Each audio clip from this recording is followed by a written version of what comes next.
Hello everyone, आप सभी का स्वागत है हमारे यूट्यूब चैनल वामिका एकेडमी पर। आज हम लोग पॉलिटी के 30 क्वेश्चन सॉल्व करने वाले हैं और इसके पिछले वाले वीडियो में हम लोगों ने पॉलिटी के 20 क्वेश्चन सॉल्व किए थे। अगर आप लोगों ने वो वीडियो नहीं देखा है तो वो वीडियो जाकर देख लीजिएगा। तो चलिए आज का वीडियो स्टार्ट करते हैं। पहला क्वेश्चन है, संविधान सभा में उद्देश्य प्रस्ताव निम्न में से किस एक के द्वारा प्रस्तुत किया गया था? मतलब किसके द्वारा प्रस्तुत किया गया था। क्वेश्चन पूछ रहा है उद्देश्य प्रस्ताव किसके द्वारा प्रस्तुत किया गया था। उद्देश्य प्रस्ताव किसके द्वारा प्रस्तुत किया गया था?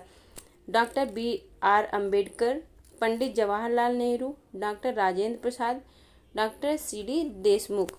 तो किसके द्वारा प्रस्ताव उद्देश्य प्रस्ताव प्रस्तुत किया गया था? तो पंडित जवाहरलाल नेहरू के द्वारा। ऑप्शन बी सही है। कौन सा सही है? Option B. और डॉक्टर पंडित जवाहरलाल नेहरू ने 13 दिसंबर 1946 को यह उद्देश्य प्रस्ताव प्रस्तुत किया था संविधान सभा के सामने। और संविधान सभा ने इसको कब स्वीकार किया था?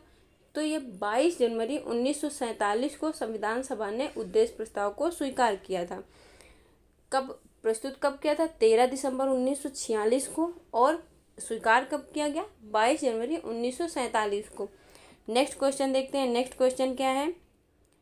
भारतीय संविधान की प्रस्तावना में निम्नलिखित हम भारत के लोग we the people of India क्या है?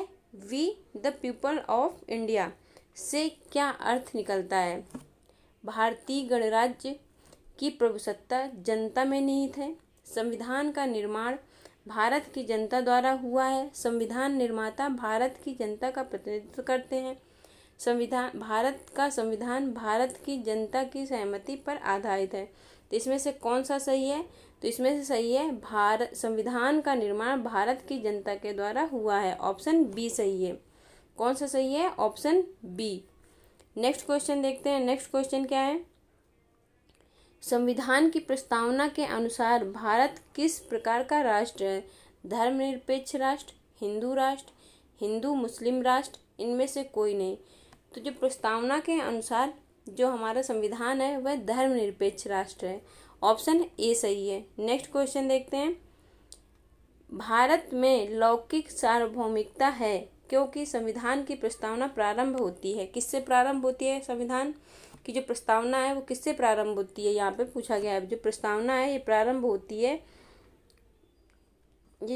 होती है प्रजातांत्रिक भारत शब्दों से, जनता के जनतंत्र शब्दों से, जनता के लोकतंत्र से, हम भारत के लोग। तो जो भारत की प्रस्तावना है यह होती है, ऑप्शन डी सही है, हम भारत के लोग। नेक्स्ट क्वेश्चन देखते हैं। भारतीय संविधान की प्रस्तावना संशोधित संस्करण है। नेहरू रिपोर्ट, अगस्त प्रस्ताव का, उद्देश्य प्रस्ताव का, इनमें से कोई नहीं। तो भारतीय संविधान की प्रस्तावना का संशोधित संस्करण क्या है? तो ये अगस्त प्रस्ताव। क्या है? अगस्त प्रस्ताव। ऑप्शन बी सही है। नेक्स्ट क्वेश्चन देखते हैं। नेक्स्ट क्वेश्चन क्या है? भारत के संविधान की प्रस्तावना किन शब्दों से शुरू होती है? मैं भारत का एक व्यक्ति, हम भारत के लोग, मैं भारत का प्रधानमंत्री, मैं भारत का राष्ट्रपति। तो प्रस्तावना किन शब्दों से शुरू होती है? हम भारत के लोग। ऑप्शन बी सही है। नेक्स्ट क्वेश्चन देखते हैं। नेक्स्ट क्वेश्चन क्या है? भारतीय संविधान का कौन सा भाग संविधान की आत्मा कहलाता है? उद्देशिका, प्रस्तावना, उपर्युक्त दोनों, इनमें से कोई नहीं। तो संविधान की आत्मा किसे कहा जाता है? तो उपर्युक्त दोनों, उद्देशिका और प्रस्तावना। ऑप्शन सी सही है। नेक्स्ट क्वेश्चन देखते हैं। किसने प्रस्तावना को संविधान की जन्म कुंडली कहा है? B.R. अम्बेडकर, मोहनलाल, K.M. मुंशी, राजेंद्र प्रसाद। तो प्रस्तावना संविधान की कुंडली किसने कहा है? किसने कहा है? तो K.M. मुंशी ने संविधान की कुंडली कहा है प्रस्तावना को। नेक्स्ट क्वेश्चन देखते हैं। नेक्स्ट क्वेश्चन है, संविधान की उद्देशिका में अब तक कितनी बार संशोधन किया गया है? जो उद्देशिका में कितनी बार संशोधन किया गया है? केवल 2 बार, केवल 3 बार, केवल 4 बार, केवल 1 बार। तो जो उद्देशिका है उसमें अभी तक केवल एक बार संशोधन किया गया है। कितनी बार संशोधन किया गया है? एक बार। तो कौन सा सही है? ऑप्शन डी सही है। जब 1976 में 42वां संविधान संशोधन द्वारा ये मतलब संशोधन किया गया था, तो इसमें 3 शब्द जोड़े गए थे। कौन कौन से शब्द जोड़े गए थे? समाजवादी, धर्मनिरपेक्ष और अखंडता। 42वां संविधान संशोधन 1976 द्वारा 3 शब्द जोड़े गए थे प्रस्तावना में, समाजवादी, धर्मनिरपेक्ष, अखंडता। नेक्स्ट क्वेश्चन देखते हैं। किसने प्रस्तावना को संविधान की आत्मा कहा है? जवाहरलाल नेहरू, राजेंद्र प्रसाद, ठाकुरदास भार्गव, BN राव। तो संविधान की आत्मा किसने कहा है? ठाकुरदास भार्गव ने। ऑप्शन सी सही है। नेक्स्ट क्वेश्चन देखते हैं। भारतीय संविधान के किस भाग को उसकी आत्मा की आख्या प्रदान की गई है?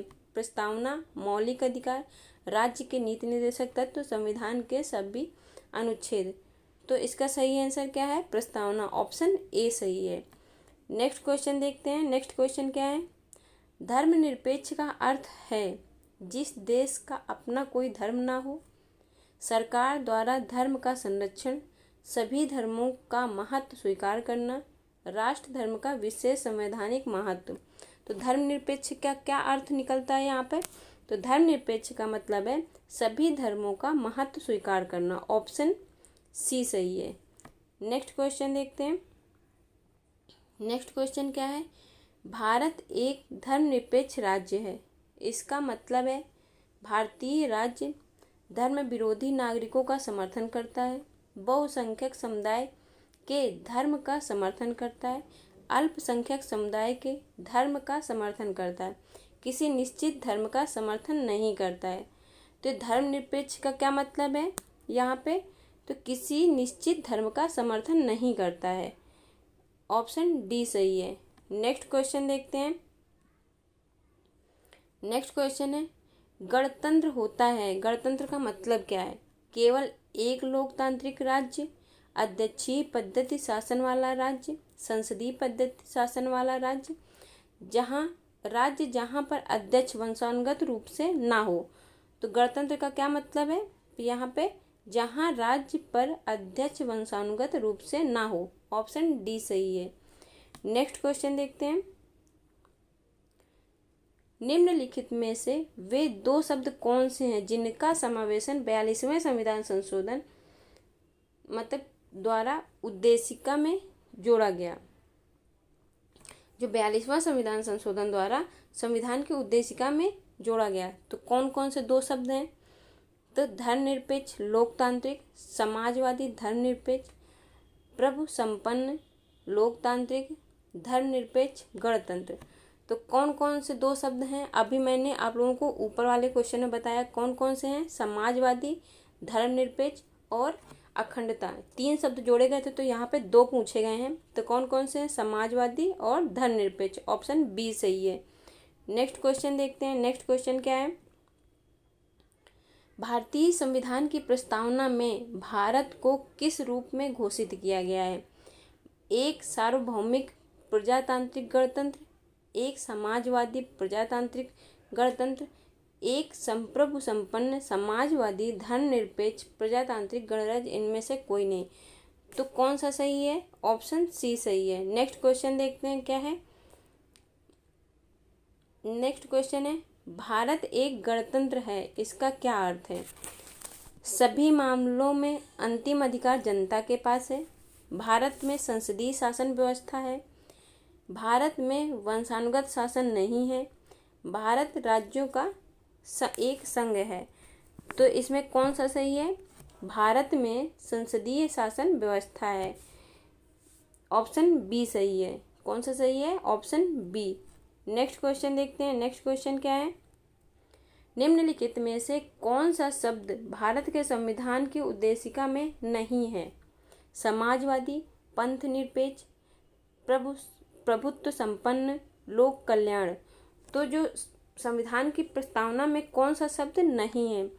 तो कौन सा नहीं है? लोक कल्याण नहीं है। ऑप्शन डी सही है। नेक्स्ट क्वेश्चन देखते हैं।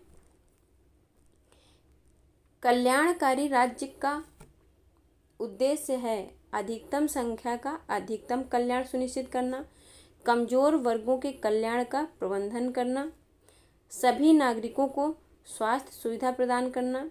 उपर्युक्त में से कोई नहीं। तो कल्याणकारी राज्य का क्या उद्देश्य है? सभी कमजोर वर्गों के कल्याण का प्रबंध करना। ऑप्शन बी सही है। कौन सा सही है? Option B. नेक्स्ट क्वेश्चन देखते हैं। भारत को एक गणराज्य मुख्य रूप से माना जाता है क्योंकि राज्याध्यक्ष का चुनाव होता है। उसे 15 अगस्त 1947 को स्वतंत्रता मिली थी। उसका अपना लिखित संविधान है। उसकी सरकार संसदीय प्रणाली के अनुसार है। तो गणराज्य मुख्य रूप से क्यों माना जाता है? तो यहाँ पे राज्याध्यक्ष जो होता है, जो राज्य का अध्यक्ष होता है, उसका चुनाव होता है, ना कि वो वंशानुगत होता है। तो इसलिए भारत को गणराज्य बोला गया। ऑप्शन ए सही है। नेक्स्ट क्वेश्चन देखते हैं। भारतीय संविधान की प्रस्तावना के सिलसिले में निम्नलिखित में से कौन सा क्रम सही है? तो इसमें से कौन सा क्रम सही है? जो हमारी प्रस्तावना है उसमें से कौन सा क्रम सही है, ये पूछा गया है। गणतंत्र, जनवादी, धर्मनिरपेक्ष, समाजवादी, सार्वभौम और सत्ता संपन्न। सार्वभौम, सत्ता संपन्न, समाजवादी, जनवादी, धर्मनिरपेक्ष, गणतंत्र। सार्वभौम, सत्ता संपन्न, जनवादी, धर्मनिरपेक्ष, समाजवादी, गणतंत्र। सार्वभौम, सत्ता संपन्न, समाजवादी, धर्मनिरपेक्ष और जनवादी। तो इसमें से कौन सा सही है? तो इसमें से जो ये ऑप्शन डी सही है। कौन सा सही है? ऑप्शन डी, सार्वभौम, सत्ता संपन्न, समाजवादी, धर्मनिरपेक्ष और जनवादी। तो ऑप्शन डी सही है। नेक्स्ट क्वेश्चन देखते हैं। संविधान की प्रस्तावना में प्रयुक्त शब्द सेकुलर का अर्थ है सभी नागरिकों का धर्म एवं उपासना की स्वतंत्रता, एकेश्वरवाद, बहुदेववाद और सभी धर्मों की अस्वीकृति। तो सेकुलर का मतलब क्या है? सेकुलर का मतलब है सभी नागरिकों को धर्म एवं उपासना की स्वतंत्रता। ऑप्शन ए सही है। नेक्स्ट क्वेश्चन देखते हैं। समाजवाद का अर्थ क्या है? सामाजिक नियंत्रण, राष्ट्रीयकरण, सामाजिक न्याय, सामाजिक स्पर्धा। तो समाजवाद का क्या मतलब है? तो यहाँ पे सामाजिक न्याय है। ऑप्शन सी सही है। नेक्स्ट क्वेश्चन देखते हैं। सॉरी। सामाजिक समता का अर्थ है दमन का अभाव, अवसरों का अभाव, विषमता का अभाव, भेदभाव का अभाव। सामाजिक समता का अर्थ क्या है? विषमता का अभाव। ऑप्शन सी सही है। नेक्स्ट क्वेश्चन देखते हैं। नेक्स्ट क्वेश्चन है, भारतीय संविधान की आत्मा किसे कहा जाता है? प्रस्तावना, नीति निर्देशक तत्व, मूल अधिकार, उपर्युक्त सभी। तो जो भारतीय संविधान की आत्मा किसे कहा गया है? प्रस्तावना को बोला गया है। ऑप्शन ए सही है। और डॉक्टर भीमराव अंबेडकर ने आर्टिकल 32 को प्रस्तावना मतलब आत्मा कहा था। संविधान की आत्मा आर्टिकल 32 को बोला था डॉक्टर भीमराव अंबेडकर ने। नेक्स्ट क्वेश्चन देखते हैं क्या है। भारत में लौकिक सार्वभौमिकता है क्योंकि भारत संविधान की प्रस्तावना प्रारंभ होती है। कहाँ से प्रारंभ होते हैं? शायद ये क्वेश्चन दोबारा रिपीट हो गया है। तो हम भारत के लोग शब्द से प्रारंभ होती है। ऑप्शन ए सही है। नेक्स्ट क्वेश्चन देखते हैं। भारतीय संविधान की प्रस्तावना के अनुसार भारत के शासन की सर्वोच्च सत्ता किसमें निहित है? जनता, मतदाता, राष्ट्रपति, संसद। तो जो संविधान की जो मतलब पूरी शासन की सर्वोच्च सत्ता है वह जनता में निहित है। किसमें निहित है? जनता में। ऑप्शन ए सही है। नेक्स्ट क्वेश्चन देखते हैं। 42वें संविधान संशोधन अधिनियम 1976 द्वारा प्रस्तावना में किन शब्दों को नहीं जोड़ा गया? तो अभी मैंने आप लोगों को ऊपर वाले क्वेश्चन बताया कि कौन कौन से शब्द जोड़े गए थे। तो आप लोग उससे आइडिया लगा सकते हैं कि कौन सा मतलब शब्द नहीं होगा। धर्मनिरपेक्ष ये भी जोड़ा गया था और समाजवादी ये भी जोड़ा गया था। अखंडता भी जोड़ी गई थी। तो ये गुट निरपेक्ष जो है ये प्रस्तावना में नहीं जोड़ा गया। ये कोई शब्द ही नहीं है हमारी प्रस्तावना में, ऐसा कोई शब्द नहीं है। तो इसका जो सही आंसर है वह ऑप्शन बी सही है, गुटनिरपेक्ष नहीं जोड़ा गया। और ये तीनों जो हैं ये तीनों जोड़े गए हैं 1976 में। नेक्स्ट क्वेश्चन देखते हैं, भारतीय संविधान ने किस प्रकार के लोकतंत्र को अपनाया है? संवैधानिक राजतंत्र, लोकतांत्रिक राजतंत्र, वंशानुगत लोकतंत्र और लोकतांत्रिक गणतंत्र। तो जो भारतीय संविधान में किस तरह का लोकतंत्र अपनाया गया है? तो लोकतांत्रिक गणतंत्र, ऑप्शन डी सही है। कौन सा सही है? Option D. नेक्स्ट क्वेश्चन देखते हैं। नेक्स्ट क्वेश्चन क्या है, निम्नलिखित में से किस तिथि को भारतीय संविधान लागू किया गया था? तो जो हमारा संविधान है वो किस दिन लागू किया गया था? 26 जनवरी 1950, 26 नवंबर 1949, 26 जनवरी 1949, 31 दिसंबर 1949। तो यहाँ पे अगर बोला जाए कि पूर्ण रूप से कब लागू किया गया था, तो 26 नवंबर 1950 को पूर्ण रूप से लागू किया गया था। तो इसका सही कौन सा आंसर है? ऑप्शन ए सही है, 26 जनवरी 1950 को हमारा संविधान लागू कर दिया गया था। पूर्ण रूप से 26 जनवरी 1950 को लागू किया गया था, लेकिन पहले कुछ आर्टिकल जो थे वो लागू किए गए थे। तो जो 26 नवंबर 1949 को कुछ आर्टिकल लागू कर दिए गए थे, लेकिन पूर्ण रूप से कब लागू किया गया था? तो 26 जनवरी 1950 को पूर्ण रूप से लागू कर दिया गया था। तो ये आज हम लोगों ने 30 क्वेश्चन सॉल्व किए हैं। और आप लोगों को ये वीडियो अगर पसंद आया हो तो आप लोग लाइक कर दीजिएगा, सब्सक्राइब कर दीजिएगा और शेयर कर दीजिएगा। Thank you.